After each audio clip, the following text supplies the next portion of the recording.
welcome to Janette's TV podcast. I'm your host, Janette Burke, live at the red carpet for the Vaughan International Film Festival's Awards Gala in its 13th year at the Terrace Banquet Hall.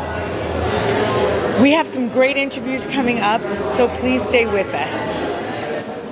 And I'm standing here with Stephen Lecce, Ontario's Minister of Energy and Mines and the Member of Provincial Parliament for King-Vaughan.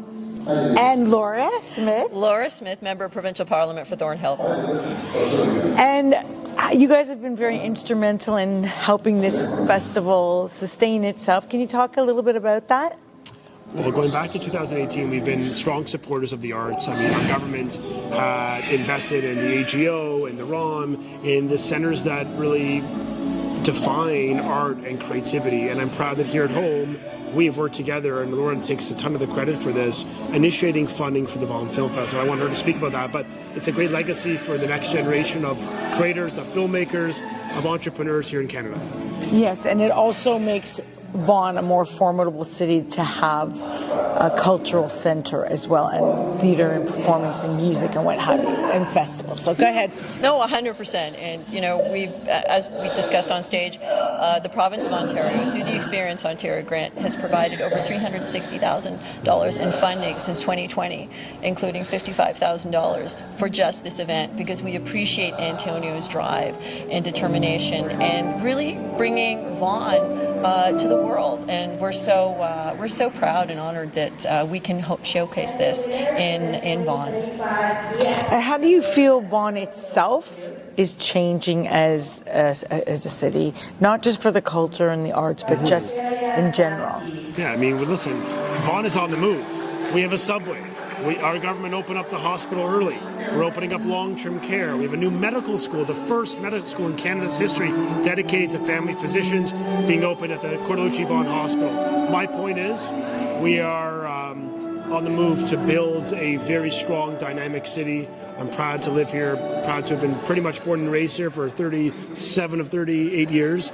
And to see my family, my brother's family, the next generation live here, what it demonstrates is it's a family. We're committed to the cause, and we're going to continue to build Vaughan, build the infrastructure that our communities need, keep it safe, keep it reliable, and keep it affordable.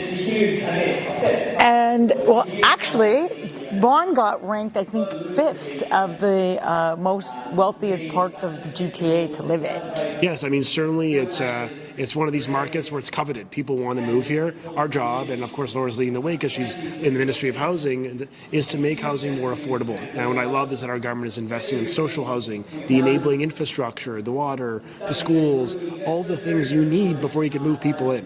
So it's a great sense of building, and we're building not just for today but for our kids for tomorrow. All right, so let's talk about, since we're building for all these things, women and children, big part of all of this, and I'm going to let Laura talk to me about that, about what is Vaughan doing for women and children. Well, actually, and I could look at my friend beside me and credit him, because just south of this area in the VMC, there's going to be not one but 2 new schools, which is something with this growing area we desperately needed. So I'm really happy to see that all of those kids will be able to go to school closer to home. We don't want these kids bussed out to other communities. This is going to be a positive impact for the families of Vaughan, for sure. And how is Vaughan embracing all the different religions and ethnicities that come to live here? Because, things are happening. Anti-Semitism is on the rise. It's not getting better. Half of Vaughan, east side of Vaughan, is mostly a Jewish population. How do you intend to help and improve that situation? Well, the first thing we did is we put into curriculum that mandatory Holocaust education, including learning on denialism, because we saw after October 7th the rise of denialism. And so I think it's important that we teach kids to learn from history so that we are not doomed to repeat it. But what's happening in our communities is challenging.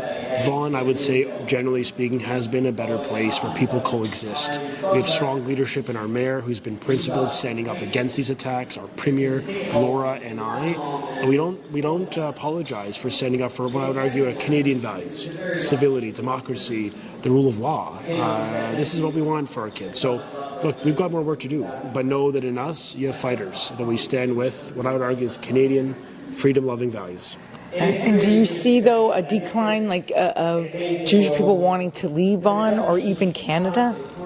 You know what? I think we do have a unique experience in Vaughan, and we do have a very strong mayor who understands the dynamics of our community. And I say this just like literally hours away. I left a festival in front of my office where there were a number of different communities of every dynamics of religion, and we all live in peace. And that is kind of the real tapestry of Thornhill and Vaughan, and I'm proud to represent it. And yes, nothing is perfect, but you know what? We work very hard every day to do everything we can to make sure that people do not feel marginalized.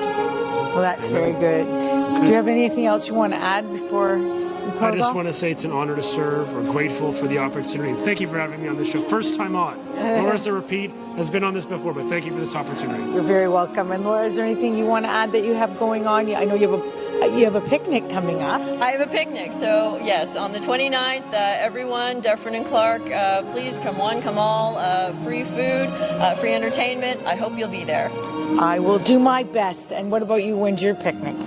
We haven't announced the date just yet, but I'm gonna have to come back on your show to do this again. Okay, this is my excuse. But we're probably targeting August is when we usually do our Have it our on the big 10th. festa. You can throw it for my birthday. Okay, we're celebrating your birthday, August 10th. All right, Okay, thank you so that'd be much. great. And do you guys have a website you want to? Yes, StephenLecce.ca. Please check it out. We encourage you to get in touch if you want to volunteer. You can find us online. And you, Laura, what's your website? LauraSmithMPP.ca. Okay, great. Thanks so much. Thanks for being with us today on Janette's TV podcast. I'm your host, Janette Burke, signing off. Please remember to like and share and subscribe to our channel.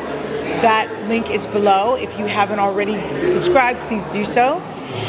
You can also find us everywhere on the TV side. We are on Facebook, LinkedIn, Twitter, Pinterest, Vimeo, YouTube, and the list goes on. On the audio podcast side, we are on iHeartRadio, Apple, Buzzsprout, BuzzFeed, and that list goes on. For a complete list of where to watch and listen to us, please check the links in the show notes below. And remember, you can support us in one of two ways as we continue to bring you the best lifestyle and entertainment content for savvy women over 40 on the net. You can purchase a Janette's TV t-shirt and sweatshirt in your favorite size, color, with either the JTV logo and tagline or an inspirational saying made by me and a previous guest in a previous episode. The choice is yours. All orders contain shipping and handling are conveniently sent straight to your front door. You can also donate to our Patreon account. That link is below, and no donation is too big or too small. Until next time, stay smart, stay savvy, and stay strong. This is Janette Burke, your host, signing off.